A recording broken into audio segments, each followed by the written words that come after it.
This is the moment Russian opposition leader Alexei Navalny was sentenced to 19 more years in prison on Friday.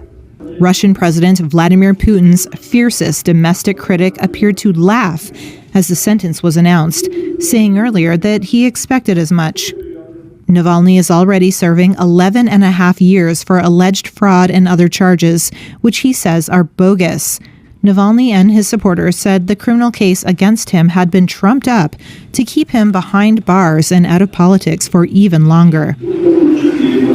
Navalny smiled occasionally along with his lawyers as they listened to the judge, who is practically impossible to hear due to the poor quality of the audio feed at his penal colony.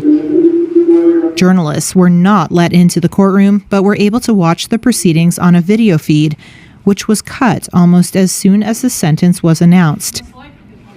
Friday brought to a close his trial on 6 separate charges, including inciting and financing extremist activity and creating an extremist organization.